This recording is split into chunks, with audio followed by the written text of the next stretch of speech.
Hello. Oh, brilliant. Good evening, ladies and gentlemen. Great to see so many of you here. And welcome to the second event of our Research Uncovered series this year. Before we start and I get to present the amazing Dr. Sebastian Matzner, just going to say a few words about what the project is and the initiative that is Research Uncovered. So Research Uncovered is all about basically opening up the world-class research that goes on at this university. I've used this stat before, but in the recent REF, which is the Research Excellence Framework, it was deemed that 98% of Exeter's research was of international quality. So we really do have amazing research going on at this place. However, what the kind of purpose of this initiative is really to get students engaged with that process and see what all the amazing stuff that our academics are doing. So I have a few other things to say. I have a few thanks to our sponsors, our Deputy Vice Chancellor Nick Kay, who has very kindly sponsored this event, and to the University of Exeter Annual Fund, who've also contributed money for the next 3 years for this project to run. I also would like to say there's a hashtag for tonight's event, hashtag RU2015. So if you have any thoughts, questions, just general comments, feel free to use the medium of Twitter. And finally, I get to introduce Dr. Sebastian Matzner. Now, Sebastian's research is motivated by a strong commitment to bringing ancient and modern literature and theory into a fresh and active dialogue. His recent works have covered topics from the history of rhetoric, the poetics of acculturation, classical reception studies, and kind of also LGBTQ studies as well. So where he's a huge fan favourite with the students, and I'm absolutely delighted to introduce tonight's speaker, Dr. Sebastian Matzner. Thank you very much.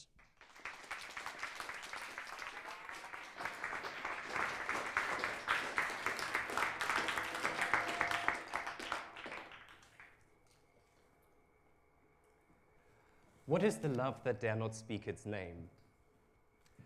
The love that dare not speak its name in this century is such a great affection of an elder for a younger man as there was between David and Jonathan, such as Plato made the very basis of his philosophy, and such as you find in the sonnets of Michelangelo and Shakespeare. It is that deep spiritual affection that is as pure as it is perfect. It dictates and pervades great works of art, like those of Shakespeare and Michelangelo. It is, in this century, misunderstood, so much misunderstood that it may be described as the love that dare not speak its name. It is beautiful. It is fine. It is the noblest form of affection. There is nothing unnatural about it. It is intellectual. And it repeatedly exists between an elder and a younger man when the elder man has intellect and the younger man has all the joy, hope, and glamour of life before him. That it should be so, the world does not understand. The world mocks at it and sometimes puts one in the pillory for it. These words of the great Oscar Wilde were greeted with an outbreak of spontaneous applause and hisses when he spoke them almost exactly 120 years ago today, in April 1895. Although they were ultimately unsuccessful in that they did not save him from going to jail, they did go down in history, and they contain, you might say, a potted history of sexuality. One that assumes that throughout the ages there always were some people whose love took a specific form, namely as love between men of different ages. That this form of love is in itself stable, always fundamentally the same, and therefore recognizable in vastly different cultural contexts, be that biblical times, Renaissance Italy, Elizabethan England, classical Athens, or Oscar Wilde's own day. That societal appreciation for this type of love has varied in different eras and different cultures, that it reached a low point in Victorian Britain, and that it reached its most profound exposition in Plato's philosophy, in whose cultural context such love supposedly flourished. All this, as always with Wilde, in just a few beautiful, exquisite sentences.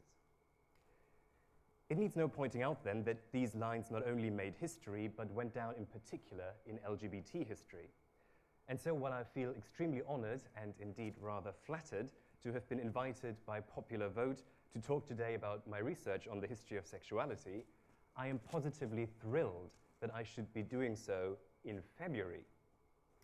Because February is, of course, not just any month, but LGBT History Month. So I'm especially grateful to the organizers of Research Uncovered for allowing me to present my talk this evening under two remits. Under the remit of this fantastic student initiative that showcases the sort of research that is undertaken by your lecturers and professors, and under the remit of my public engagement activities to hire and to raise the profile of LGBT History Month here in Exeter.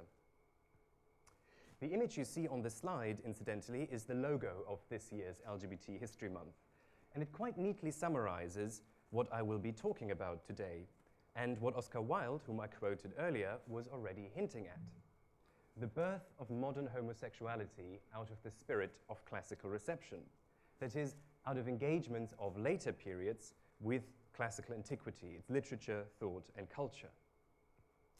So let me begin by making two fairly basic statements. First, it is impossible to study the culture and literature of ancient Greece without encountering male homoeroticism. Second, it is impossible to study the culture and literature of gay men in fin de siècle Germany, generously defined as the period roughly from 1835 to 1915, without encountering ancient Greece. The first statement needs little explanation, be it in literature, be it in philosophy, be it in mythology, be it in material culture, wherever we turn in ancient Greece, one sees and hears about male-male desire.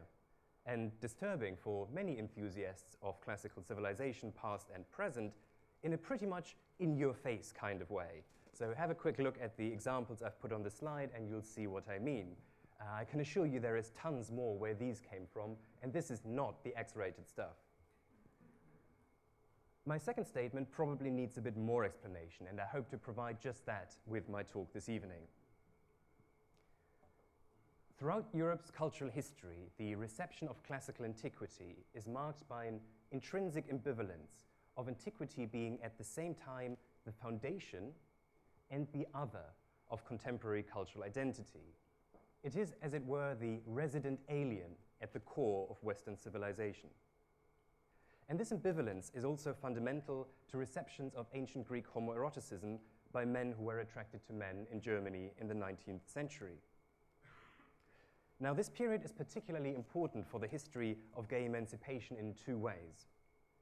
First, because it sees the development of modern medical and psychological theories that lay the foundations for the modern concepts of sexual identity in general and of homosexuality in particular. Valid arguments have been raised against too abrupt an understanding of a sudden emergence as of the homosexual as a distinct type of individual defined by his sexual behavior in this period. So the avid Foucault readers and/or Foucault haters among you will know exactly what I'm talking about. That said, it does seem unquestionable that modern gay identities and modern discourses on homosexuality are directly and significantly shaped by categories and self-understandings that emerge for the first time in this period. Secondly, this period sees for the first time men attracted to men openly challenging the legal systems of their countries and demanding the decriminalization of homosexual acts, notably against the background of an extremely lively homosexual subculture in Berlin and elsewhere in Germany, and in close interaction with the arguments from these new medico-psychological theories. A little bit of historical context explains why this should happen at this particular time and in this particular place. The unification of Germany under Prussian leadership at the end of the 19th century entailed the establishment of a unified penal code to cover all of the German-speaking territories now united under Prussian leadership. More liberal laws in Bavaria and in those parts of Germany which had been previously under the legislative influence of the French law code were thereby put under threat and eventually overridden by the implementation of paragraph 175 of the Imperial Penal Code, which made male homosexuality a criminal offense throughout Germany in 1871. The year 1897 then sees the foundation of the Scientific Humanitarian Committee by Magnus Hirschfeld, the world's first organization dedicated to the aim of fighting legal and social intolerance towards homosexuals by means of scientific investigation and dissemination of information on same-sex love. This committee's work, along with a plethora of individual and completely uncoordinated writings of other gay activists in this period, formed part of a broad campaign to repeal paragraph 175. In order to understand the breadth and importance of the reception of ancient homoeroticism leading up to and shaping this campaign, I shall begin with a brief introduction to the general presence of Greece and Rome in 19th century Germany. Against this backdrop, I will then sketch the various discursive locations and modes in which the classical tradition is present in the gay culture of this era. Based on this, I will then look in a little more detail at the works of two particularly preeminent voices in the early history of gay emancipation, the writings of Heinrich Hössli and of Karl Heinrich Ulrichs. My main interest overall will be to analyze the discursive configurations and tensions in the triangulation of historical classical antiquity, as we understand it today, the 19th century cultural paradigm of Philhellenic classicism, and the appropriation of antiquity and ancient homoeroticism by gay men. So what happens between these 3 points? I will pay particular attention to the structure, potential, and limits of their legitimizing efforts and subversive strategies. So what is the state of the game for classics in fin de siècle Germany? Well, it seems fair to say that when Kaiser Wilhelm II in 1890 pushed for the reform of the German secondary school curriculum away from its neo-humanist ideals by famously saying that he wanted his schools to educate young Germans and not Greeks and Romans, by that point the golden age of classicism and classical studies in Germany had already passed its zenith.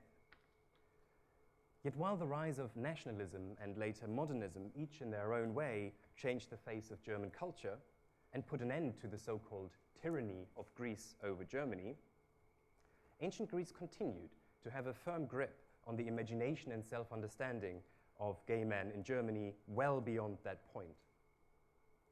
As will become clear over the course of my talk, Plato's Symposium in particular had a formative influence on the development of the new emerging concept of homosexuality. And so before embarking on a systematic analysis of the different discursive locations and modes of gay classical reception practices in this period, it will be helpful to examine the extent, form, and institutional framework in which exposure to classical Greece took place. After Germany had seen the climax of aesthetic, literary, and cultural Philhellenic classicism in the so-called Weimar classicism of the 18th and early 19th century, the period I'm discussing today witnessed an increasing institutionalization of classical learning, and as so often, that was followed by institutional decline. A key figure for the institutional establishment of Greek and Latin languages and literature at the core of German culture and education was Wilhelm von Humboldt. A passionate Philhellene himself and acquainted with the leading classicists and classicizing poets of his time, Humboldt centralized the Prussian educational system. In particular, he implemented the Abitur, a school-leaving exam that henceforth constituted the exclusive entrance qualification for university attendance. It was characterized by strenuous translation from Greek, as well as oral and written tests to be completed in Latin. The Abitur could only be administered by classical schools designated as Gymnasien. These now became the sole university preparatory institutions and remained so down until the end of the century. And consequently, they became the required choice for all aspiring state servants, teachers, and free professionals, including even dentists. So there was certainly a remarkably widespread familiarity with Greek and Latin texts in the original languages. Since they had become prerequisites for any kind of higher education, there was no one in any institution of higher learning who was not able to read Plato or Homer in the original. Now, Humboldt himself did not establish a definite set of texts to be studied at school, but only specified in his first curriculum for the reformed gymnasium of 1812 the total number of lessons to be spent on each individual subject, with Greek featuring at the very top in terms of weekly hours. In addition to a rigorous training in grammar, stylistics, and composition, each school set their own texts, often based on recommendations from university classicists.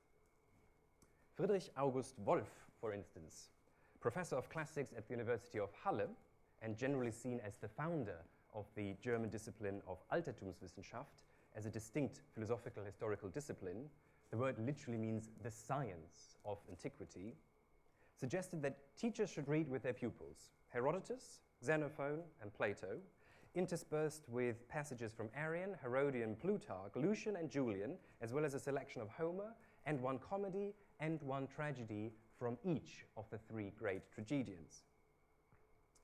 Wolff's recommended syllabus is representative for the sort of Greek authors studied at the time.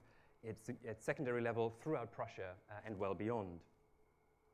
So while the individual school syllabi vary with the exact choice of poets and prose writers, Homer, Plato, Xenophon, and at least one of the three tragedians are always present. And then there is, of course, the important role of private study, as you all well know, and reading in translation.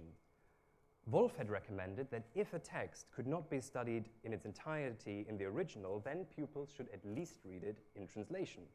And many curricula likewise stress the importance of this additional extracurricular reading of the pupils.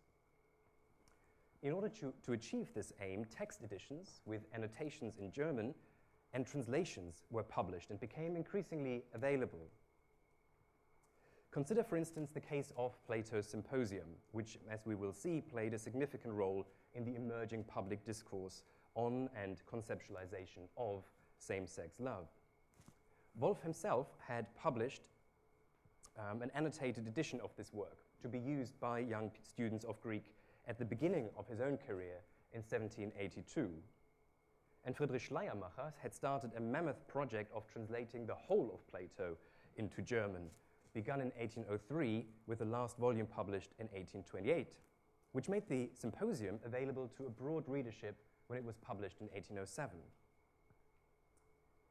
Now, Wolff explained in the preface to his annotated edition that he chose this text partly because it belongs to the most famous writings of its author, partly because I thought it most fit to stimulate and sustain with its dazzling style and internal pleasantness among young readers the desire to study Plato.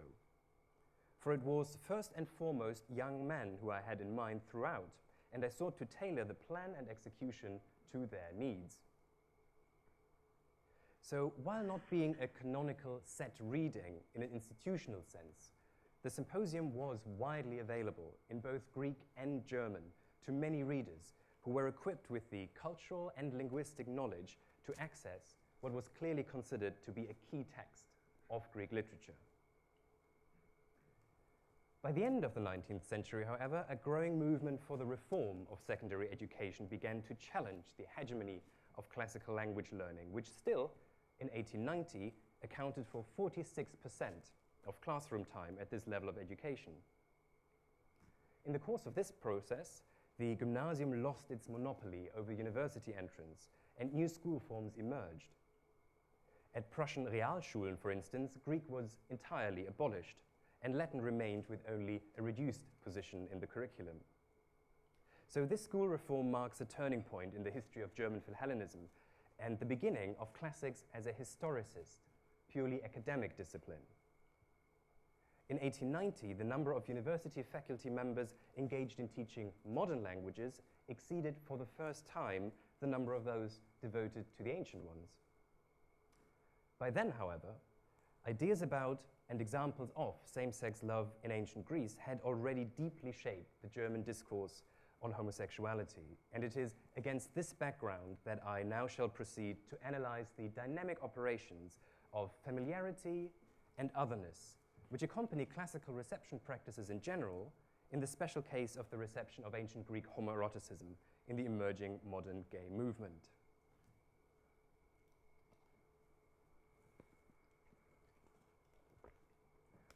A systematic analysis of the different discursive locations and modes of gay classical reception practices in this period initially leads to two broad categories: internally directed reception and externally directed reception. By internally directed reception, I understand practices of reception of ancient homoeroticism that are relevant to the constitution of gay identities. By externally directed reception, I understand practices of reception that use classical sources to engage with the heterosexual majority in public discourse. In terms of internally directed reception, classical antiquity appears to be particularly relevant in three ways: linguistic emancipation, individual emancipation, and collective emancipation. Linguistic emancipation as a matter of terminology is inextricably linked with self-perception, with how you think about yourself. The absence of any neutral, let alone positive terms for same-sex love after antiquity, and the prevalence of biblical and theological terminology, such as sodomite or sinner against nature, linguistically precluded the very possibility of any affirmative self-expression. If you only have homophobic language at your disposal to talk about yourself, the odds are already stacked against you on a linguistic level for you to develop any positive sense of self if you are a same-sex lover. Only by turning to the ancient world was it possible to find a more positive vocabulary. Expressions such as Greek love or Socratic love provided a way of articulating and communicating one's feelings without subscribing to homophobic language.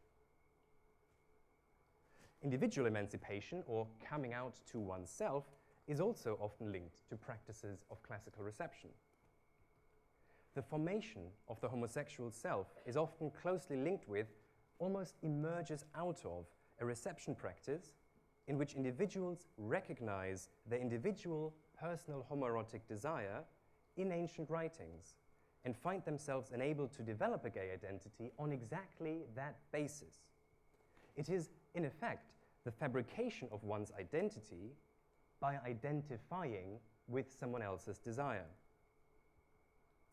Evidence for this can be found, for example, in the extensive case studies recorded in Johann Ludwig Kasper's Handbuch der gerichtlichen Medizin, a handbook of forensic medicine, published in 1881, where he reports the case of a 38-year-old bookseller. I met this man in prison. Having been seduced to masturbation at the age of 17, he claims to have come to pederasty through reading the ancients. Similarly, Rolf Josef Hoffmann quotes in his study Fug und Unfug der Jugendkultur, Behavior and Misbehavior in Youth Culture of 1914, an 18-year-old pupil of a gymnasium with these words: "The symposium is circulating at the moment amongst a great number of my inverted, that is, gay fellows." Until the general availability of modern medical and psychological theories on homosexuality, it was virtually only in the works of the ancients where a man attracted to his own sex could circumvent the suppressive coalition of church, state, media, and family and encounter homoerotic feelings in their own right, as a lived reality, albeit only through testimonies of a past reality. Collective emancipation follows from this individual reception practice as a shared experience, which collectively shaped the self-conceptualization and self-imagination of men attracted to men.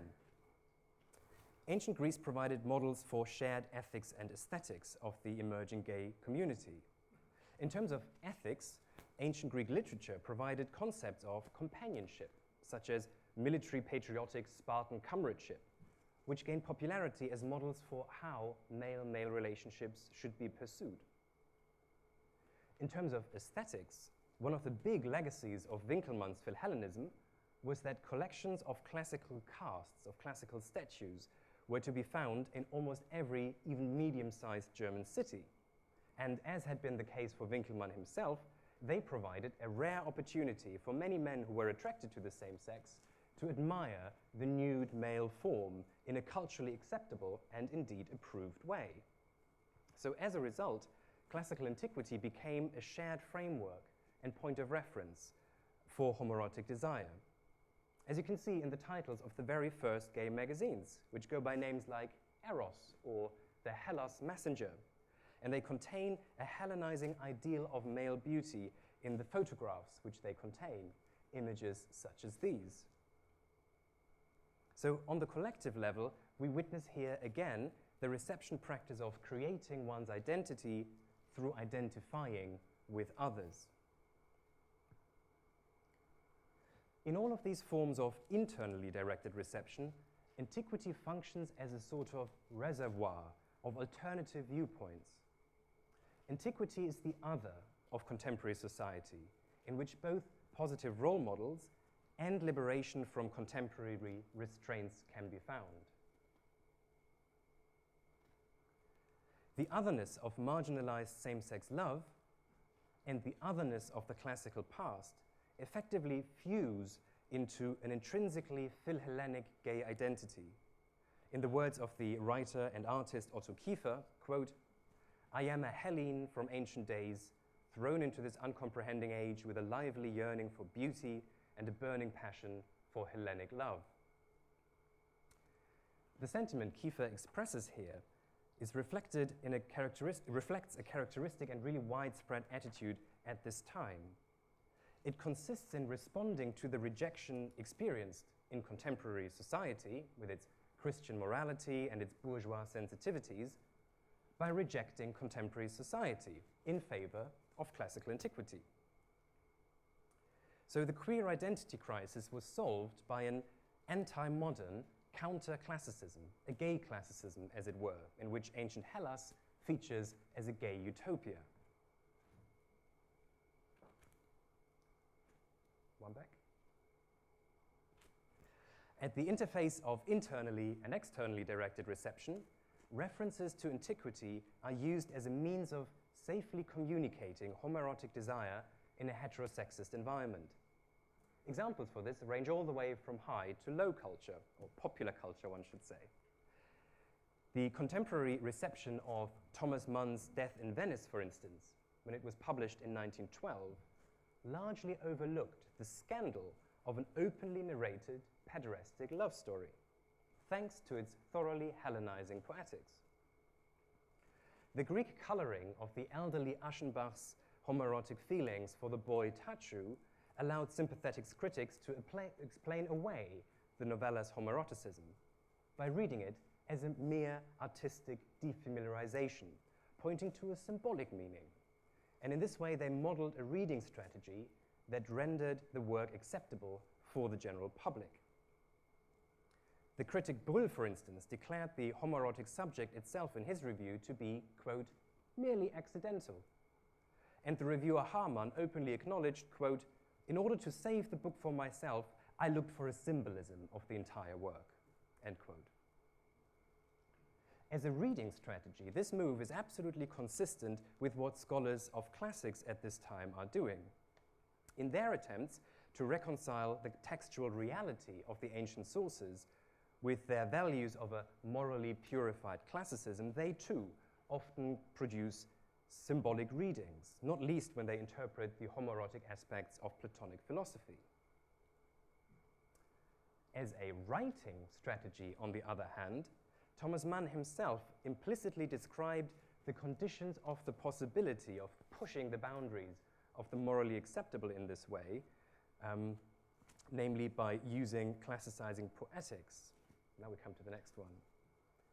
Consider this remark, that the hatred against, quote, the indecent and improper in art is, as far as the older of the incriminated works are concerned, somewhat repressed by the historical authority that comes to the aid of these works. And Mann was not the only one who made use of the symbolic innocence and historical decency that classical antiquity provided. The very first gay personal ads in Berlin's daily newspapers also make use of the innocuous, yet unambiguously ambiguous classical references.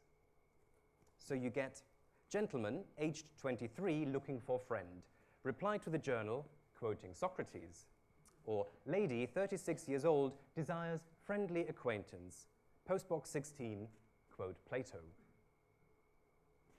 Reference to classical antiquity here works as a camouflage, as a subtle marker that plays with the presence of the forbidden and unspeakable homoeroticism at the very heart of the most decent, respected, and hence unsuspicious component of contemporary culture, classicism.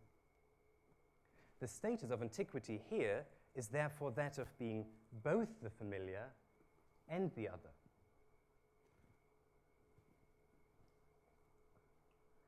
Turning to the writings and strategies of gay emancipation activists, and thereby to externally directed reception, two main discursive strategies can be found. The first is what might be called, albeit somewhat clumsily, perpetuating affirmative reception.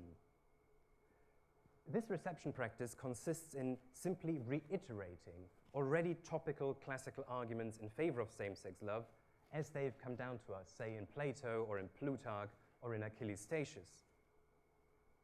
For example, Karl Heinrich Ulrichs, about whom I'll say a little bit more later on, argues in one of his pamphlets this, quote, "A band of heroes, infused by love like the sacred band of Thebes, to create such a miracle is impossible for Dionysianism," that's to say heterosexuality, "by its very nature, because only in Uranianism, that is in homosexuality, do lover and belover enter the battlefield together." So this classical example for the legitimacy and value of same-sex love, the alleged bravery of lovers fighting side by side on the battlefield, is simply transposed from the ancient context into contemporary discourse on homoerotic desire. The only major difference being that in modern discourse, this kind of rhetoric is automatically equipped with a certain authority and prestige, precisely because of the governing paradigm of classicism. So in this discursive strategy, antiquity is the familiar, which argues in favor of the other. The perhaps more intriguing externally directed reception practice, however, is the one which does not so much concern itself with antiquity's topical arguments, but simply points out the mere factual existence of ancient homoeroticism. If you don't mind my clumsiness, you could describe this very widespread practice as demonstrative subversive reception. How does it work? By pointing out ancient voices that have been silenced by the paradigm of classicism, but could not be removed from the canon, homophile writers were able to challenge heterosexist ideology that oppressed them from within an established discourse, that of classicism. The existence of testimonies of factual ancient homoerotic practices provided emancipation writers with an angle from which societal conventions could be challenged, subverted, and undermined. Antiquity is here the seemingly familiar, which is revealed in its otherness, and this otherness is then left with a demand to now be integrated. And in this process, both the seeming familiarity and the seeming otherness are deconstructed and collapse. Meet Heinrich Hössli. The work of Heinrich Hössli is a prime example of this demonstrative, subversive, classical reception practice. Hössli was a Swiss milliner who had received no formal education whatsoever, but had learned his father's trade of hat making in Bern, and then moved back to his native town of Glarus. His seminal contribution to the emerging gay emancipation movement was triggered by the case of a certain Franz de Gutt, who was executed in 1817 for having murdered his young secretary, the man he loved, out of jealousy for the latter's relationship with a woman. Although he was guilty as charged, the court's unusual cruelty towards de Gutt, who was first strangled and then broken on a wheel, was based on the homoerotic nature of his motivation. This inspired Hössli, whose second son had told him openly in his letters of his own homoerotic feelings, to write and publish in 1836 a modern apologia in defense of same-sex love. The work's immediate impact at the time of publication was, shall we say, rather limited. It was confiscated by the Swiss authorities and not reprinted in its entirety until 1996. Yet there is evidence that copies circulated and that excerpts in other texts further disseminated at least parts of Hössli's writings. We can also see that subsequent writers, such as Karl-Heinrich Ulrichs and Benedikt Friedländer, explicitly refer to Hössli, the former positively, portraying him as a role model, the latter negatively and harshly criticizing his approach. Hössli's text also appears to have been well known amongst the scholars, writers, and scientists associated with Magnus Hirschfeld's Scientific Humanitarian Committee. It seems to have been one of the major sources for Albert Moll's very influential study On Contrary Sexual Feeling of 1891. And Ferdinand Karsch-Hack, one of the most prolific contributors to this committee's journal, the Yearbook for Intermediate Sexual Types, even published in 1903 a Hössli biography entitled The Milliner of Glarus, which also contained lengthy quotations from his work. So, although not very much of an impact immediately, over the course of time, definitely a key figure. The full title of Hössli's book itself, Eros, the Male Love of the Greeks, its relationship to history, literature, and legislation of all ages, or research into Platonic love, its appreciation and vilification in moral, natural, and ethnological studies, pretty much encapsulates his demonstrative subversive classical reception practice. Hössli did not formulate a proper theory of homosexuality as such. In fact, he went no further than pointing out that the modern age has a distorted and limited view on love. The modern age he criticizes exclusively acknowledges different sex love as love and sees any other form of love as an aberration. I'll summarize this long passage. The mistake of the moderns, so Hössli argues, lies in their epistemological superficiality. Whereas modern culture believes in the reliability of outer signs regarding sexuality of body and soul, notably the male-female binarism, the Greeks had a deeper, more wholesome understanding of sexuality that focused on the inner self rather than the outer sex. If you put this into more contemporary terminology, you could say one's biological sex does not determine the gendering of one's sexual attraction. And given this differentiation, it would seem that Hössli and his point here is arguably one of the earliest documents for a line of thought that will eventually lead to the development of modern gender theory, and more specifically to modern object choice theories of sexuality. The major part of his argument, however, works entirely without discussing ancient views and positions. Instead, he challenges contemporary heterosexism by subversively exploiting the ideal of classicism. That is to say, he uses the then contemporary paradigm of classicism to his own advantage, and simultaneously he lays bare this paradigm's inherent discriminatory mechanics. An overview of the structure of a second and abbreviated version of his work illustrates how this is achieved. In the second version, Hössli too opens with a critique of modern epistemological superficiality in terms of sexuality, as we just witnessed. This is then followed by a lofty eulogy on the power of love, which sets the tone for an encomium on Plato, where he quotes Schleiermacher, Wieland, Goethe, and classical scholars in addition to his own voice. This is in turn followed by a broader encomium on the superiority of Greek culture in general, and here he includes quotations from Herder, Lessing, Klopstock, Winkelmann, and others. Without any significant introduction or contextualization, Hössli then offers a selection of ancient homoerotic poetry, and then concludes his work by refuting various attempts to deny the factual reality of Greek homoeroticism. Now, this composition of the book as a work in its own right may seem somewhat arbitrary and not exactly cohesive, but the discursive strategy behind it is both effective and characteristic for the demonstrative subversive mode of reception I'm talking about.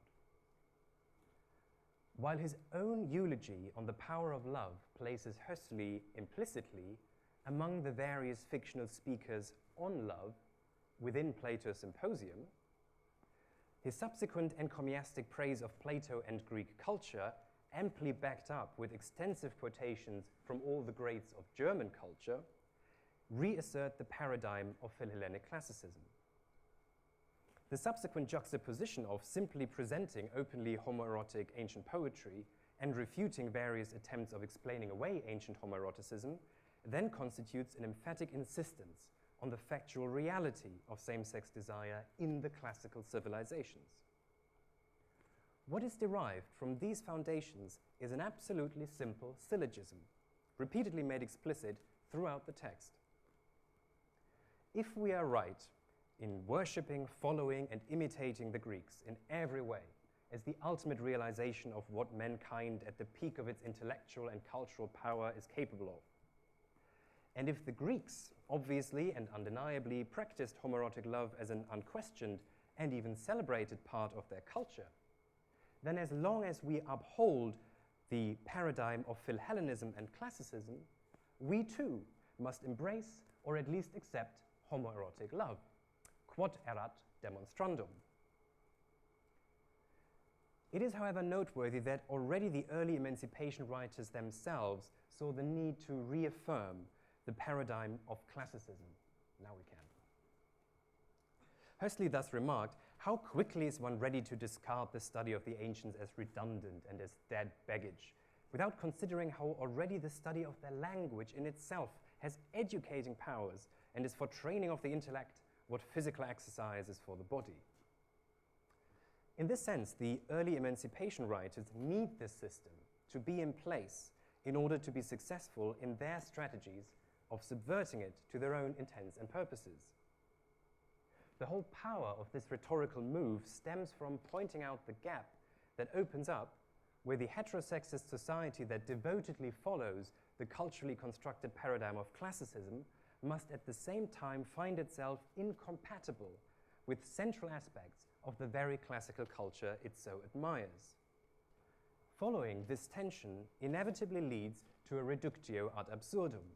In Hössli's own words, according to our current views and interpretation, the study of antiquity should be seen as a dangerous enterprise, and London, Paris, Rome, and Munich, with their treasures of ancient art, as dangerous places which threaten our age of pure morality and decency with the plague of the unnatural Greeks. In making his case by simply pointing out what every contemporary who had read his classics already knew anyway, Hössli's text not only reveals the observable selectivity of classicism, but ultimately its nature as a cultural construct, including the powers, agents, and heterosexist interests at play in this classicist paradigm. Hössli refutes attempts to tame the reality of ancient Greece's sexual culture by reducing it to an aesthetic phenomenon. Quote, our common little Greeks, however, who now, according to the current fashion, talk of nothing with so much pleasure than of the art and sense of beauty of the Greeks, do not have any thoughts on this, that is, Greek homoeroticism. For they believe that they have already understood everything if they babble about nothing but a certain fine and beautiful sensibility of the Greeks for art and beauty. Hössli also criticizes tendentious scholarship in principle, as well as the use of scholarly methods and instruments to cover up and distort historical evidence. It is a wrong apology for Plato if that which is in him and of him is being washed away, covered up, and distorted, and if it is said, he does not talk about sexual love, or he talks about different sex love, when he clearly says the opposite. He talks about the eros of the Greeks, which is a horror or enigma to us, but for him and the Greeks, it was neither. This is why we read so often in our explanations, annotations, interpretations of the ancients, Beck amended, Stephan translates thus, Schleiermacher thus, Wolf wrote like this, Böttiger deemed these words to be superfluous. Ast has shown a contradiction here. Drelly assumes that these words are not authentic. Miners has omitted them. Heinsdorf thinks the manuscript is poor. Burke thinks one should read this instead. Schütz suggests this. Wickenaer helped himself by that. Yet as soon as we finally judge the classics according to their own nature, which they contain, all of these commentaries would be redundant. And lastly, Hössli points out institutionalized censorship of the classics. If we are lucky, we at least rush through it, such as the teacher does with the pupils when reading homoerotic passages in the classics. He must not ponder on them, he is embarrassed and fearful, or he turns it altogether into something which it was only partly for the Greeks, or not at all. It is the main achievement of Hössli and his text, in addition to the courage of being the first to publicly speak up for the emancipation of men who love men, to have rendered these silent and silencing institutionalized cultural practices explicit. In bringing out the homoerotic aspect of classical antiquity, those which were suppressed in the contemporary mainstream classicism, Hössli's text engages in actively queering classicism. Yet in doing so, his text also inevitably, if only implicitly, queries classicism, insofar as it questions the validity of the paradigm of classicism, by revealing it as a construct that claims historicity, but is, in fact, governed by contemporary morals and interests.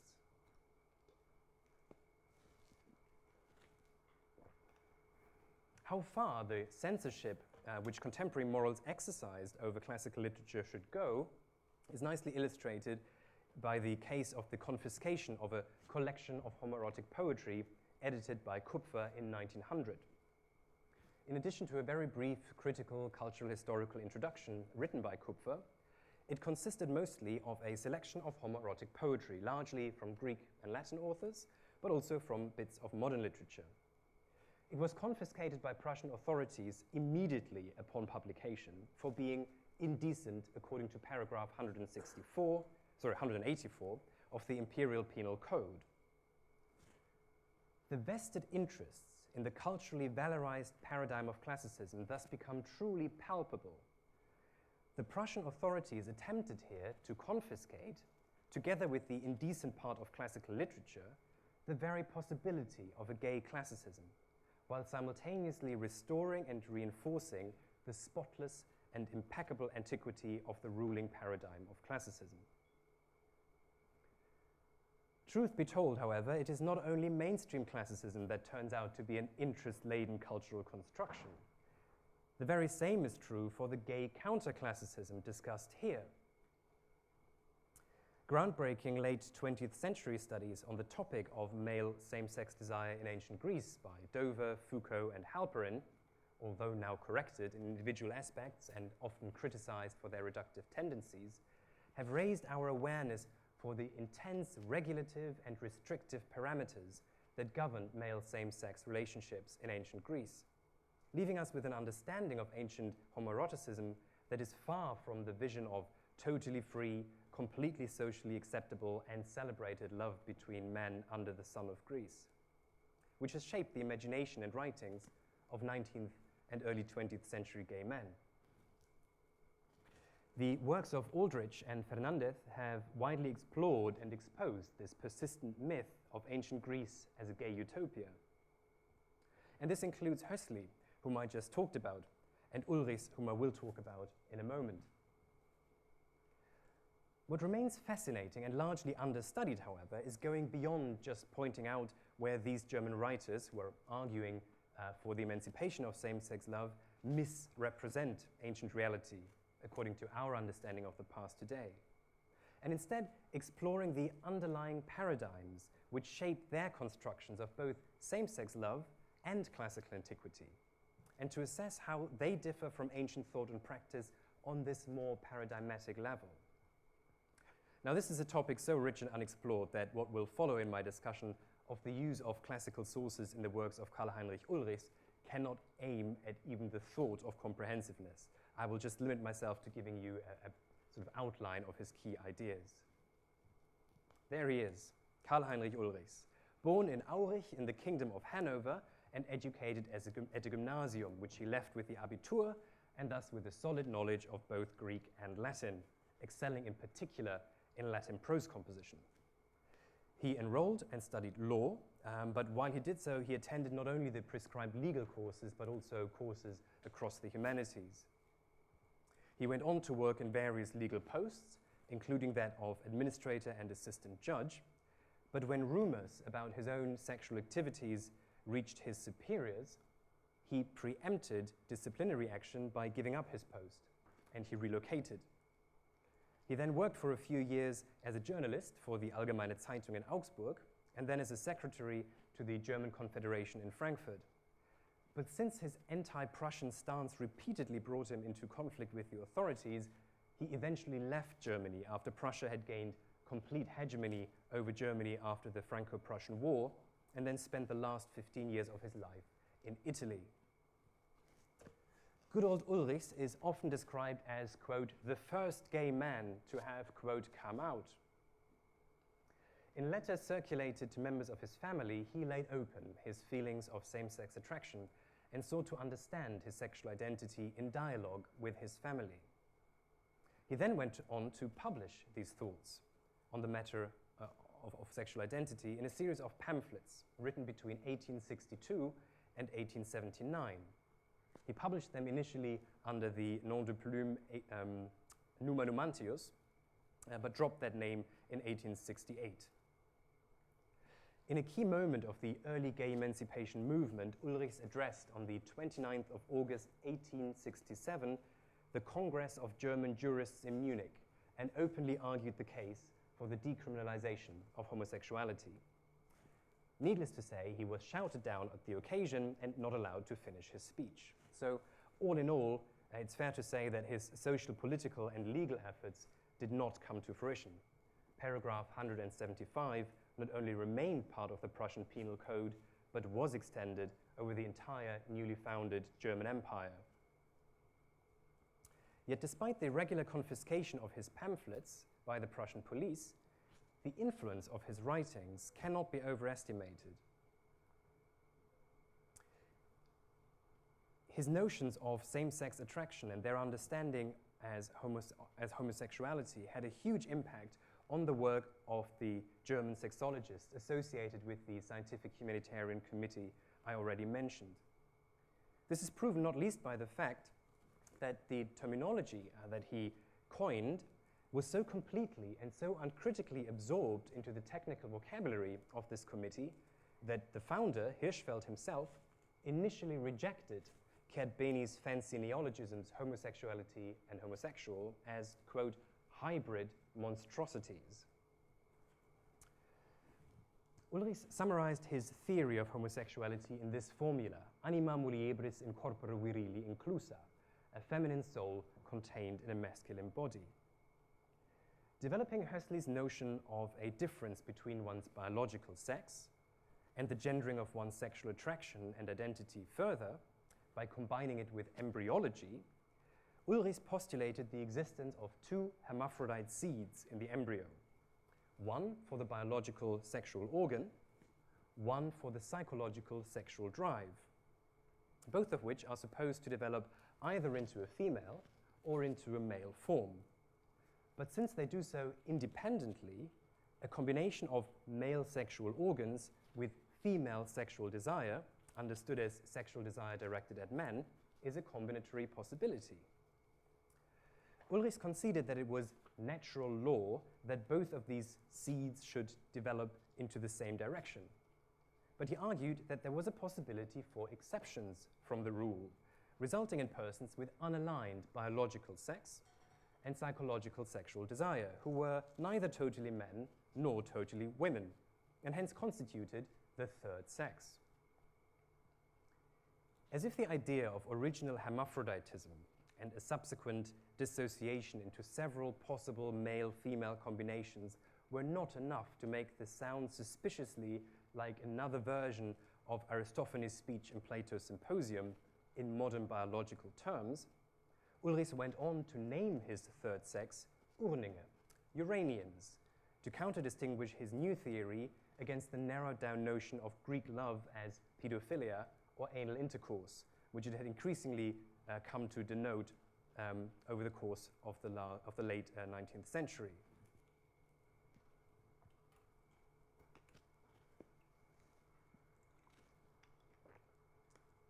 This is the passage where he defines his new terms. It is a matter of fact that among mankind there are individuals whose bodies have a male physique, but who nevertheless feel sexual attraction towards men and sexual horror for women, that is, a horror of sexual contact with women. These individuals I shall call in what follows Uranians, whilst I shall call those individuals who are commonly simply called men Dionians, that is, those whose bodies have a male physique and who feel sexual attraction to women, sexual horror for men. The love of the Uranians I shall call Uranian, or manly love. The love of the Dionians, Dionian. I felt it was necessary to create new terms, since the word commonly used until now, pederasty, lends itself to the misunderstanding as if the Uranian really loved boys, whereas in fact he loves young men. Even in ancient Greece, Uranians did not love boys. Pais means just as much young man as it means boy. My terms are based on the names of the gods Uranus and Dione, for a poetic fiction of Plato relates the origin of manly love to the god Uranus, and that of love towards women to Dione. Then you get chapter and verse, Plato Symposium, chapter 8 and 9.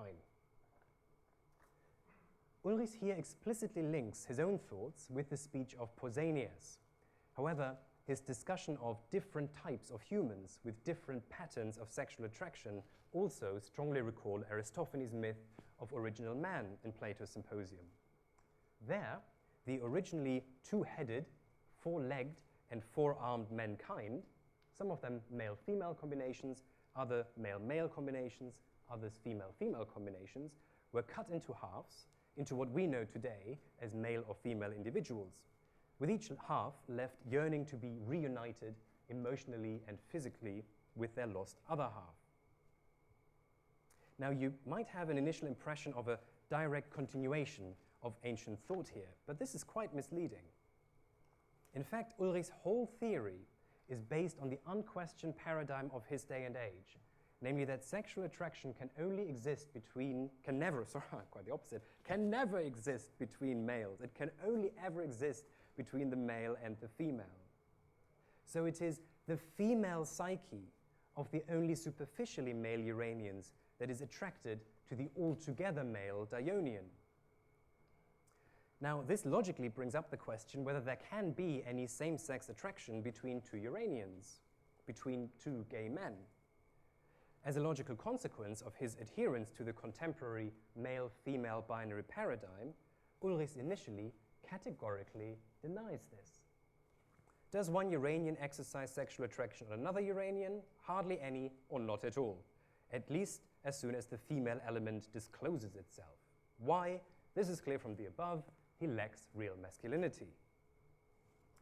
Yet as Ulrichs' writings develop from his first letters, written almost in complete isolation and based entirely on self-reflection, to increasingly public pamphlets that were also more and more informed by letters he received from others who felt like him, an increasing amount of empirical evidence forced him to reconsider his theory and to amend it. So Uranians now can be attracted to one another, because there are two types of Uranians. There are Weiblinge, or muliebriores, whose physique and habitus appear somewhat feminine and whose sexual desire has passive tendencies. And there are Mannlinge, or viriliores, whose physique and habitus are more masculine and whose sexual desire has active tendencies. So you see here that even in extending his theory to allow for the possibility of love and sexual attraction between two persons of the same biological sex, Ulrich still accommodated and preserved the heterosexist male-female binarism by gendering physical appearance and sexual desire separately into distinct categories, which could then conform again with the paradigm of different sex attraction. Ulrichs never challenged his contemporary sexual paradigm. The male cannot and must not desire another male.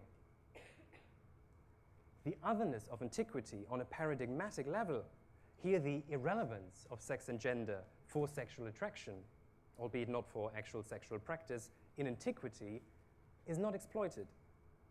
Instead, where such a radically different concept, such as genuine man-manly love, presents itself, like here in Aristophanes' myth in the Symposium, it is familiarized, that is, it is reshaped according to the contemporary paradigms.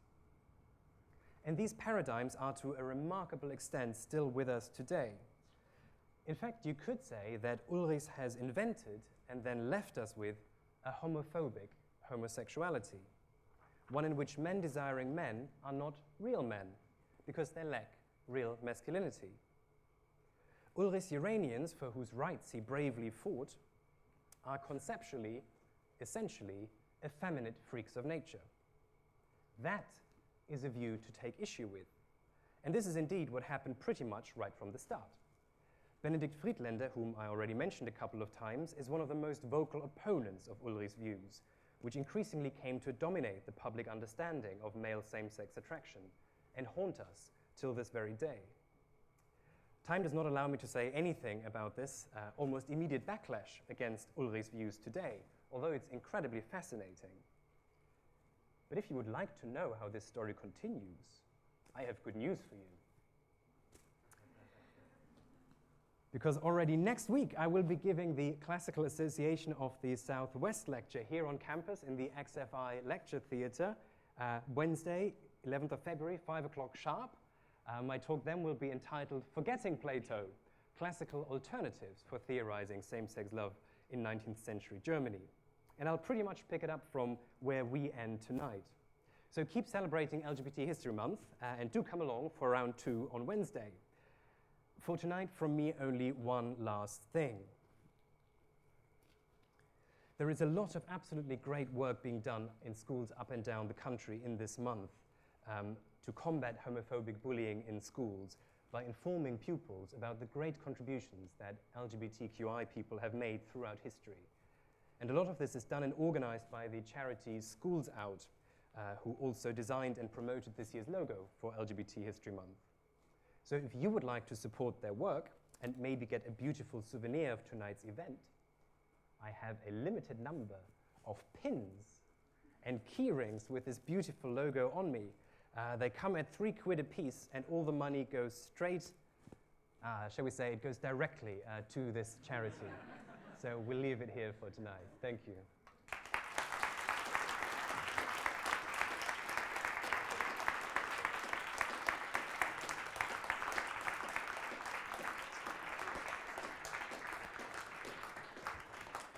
Thank you very much. Just before we all leave, there is time for a few questions if people want to ask. There's also, if people need to move on, the Grove is open for food. But I just also, from myself, I just want to say a massive thank you to Sebastian for an amazing talk. I mean, hugely intellectual, and I think when we're talking about research and discussing modern topics such as LGBTQ and using classical perception, it really is showing that kind of even classicism can have a huge impact upon modern day discussion. So I think that's a really powerful thing. But yeah, if anyone has any questions, I'll be running around with a mic, and we'll have time for just a few, if that's all right. Sure. And then we'll end there. Any questions? If no one has any questions, that's me.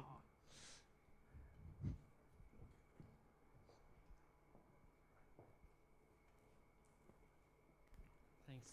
I was just wondering, how would Ulrich explain bisexuality or pansexuality? So people who express desire for both men and women, or so people who identify as men and women. So as he develops his theory, it becomes more and more ramified. So at some point he even differentiates between lust and romantic love. So it gets more and more ramified. And he does have that category. He calls it the Uraniaster, who's happy to go both ways. He then differentiates that further into those who do that out of a constitution on their part, and those who do that for lack of other opportunities. So as he goes along, he ramifies that more and more and more. So that's accommodated. But he, for one, would absolutely oppose the sense of bisexuality as a spectrum that people are on, with heterosexuality and homosexuality as extreme points. That's something that this Benedikt Friedländer chap really goes for. So that's the opposite extreme there. Thanks. Any other questions?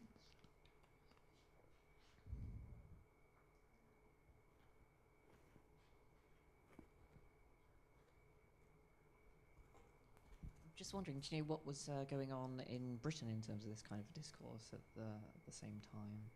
Oh, absolutely. They are absolutely synced in with each other. There's a lot of traffic back and forth. So Ulrich receives letters from all over Europe, including from London, a lot. The Brits at the time are really intrigued by what the Germans are doing. They do it with the characteristic seriousness and systematic form of inquiry, which is slightly perturbing to a lot of the Victorians, but it's also fascinating. So one big name to mention here, Bristol not too far from us, John Addington Symonds, reads Ulrichs. He's completely familiar with that work. And when he goes on to publish A Problem in Greek Ethics, and then later on A Problem in Modern Ethics with Havelock Ellis, this is influenced heavily by Ulrichs and these writings. So there's a lot of cross-traffic going on. Yeah.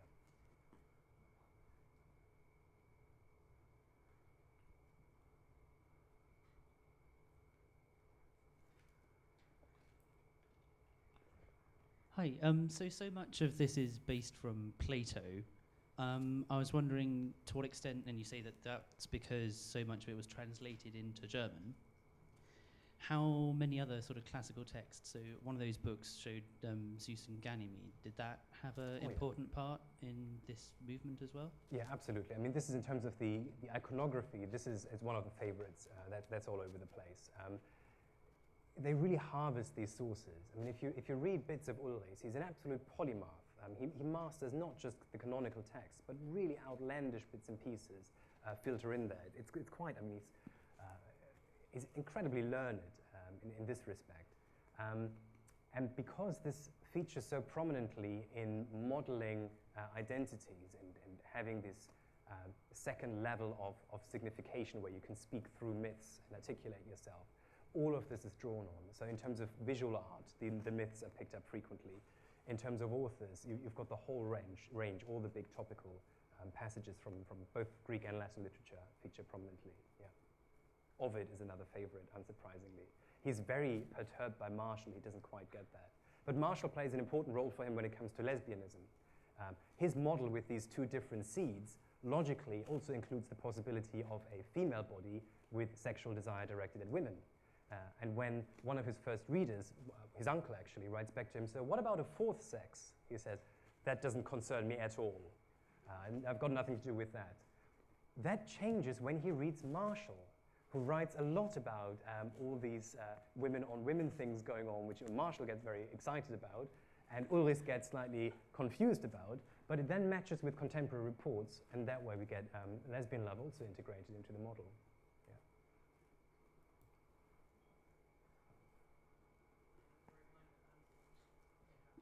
Your question has been answered. Good.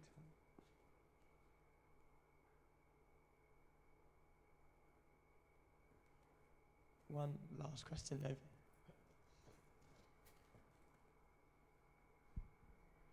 Speaking about lesbian love and things like that, I'm just quite interested to know your opinion. Obviously, given homosexuality, a lot of the activism was based around decriminalising it. But obviously, lesbian love has never actually been criminalised.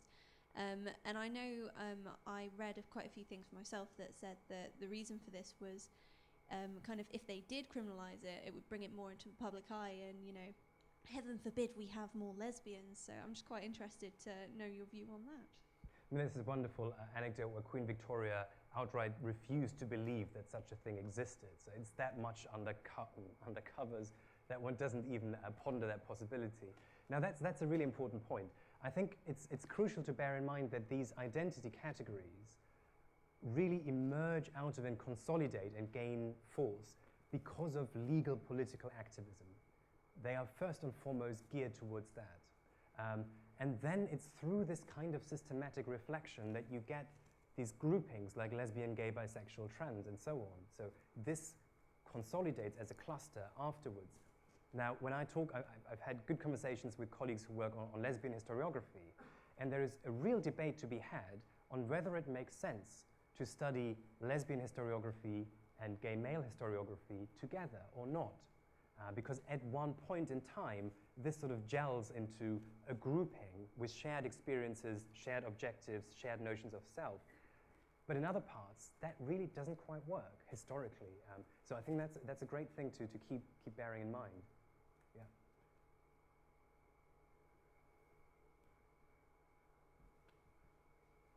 on that note,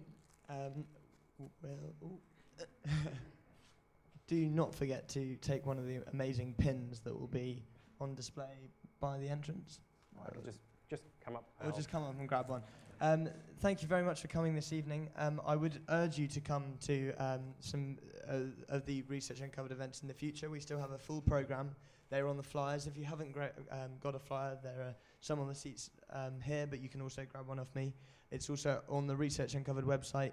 And if there were friends you have who missed this talk, all of the talks, including this one, will be up on the Guild website for you to peruse at your leisure. So thank you very much. And can we say a final thanks to Dr. Sebastian Matzner for an amazing talk. Thank you.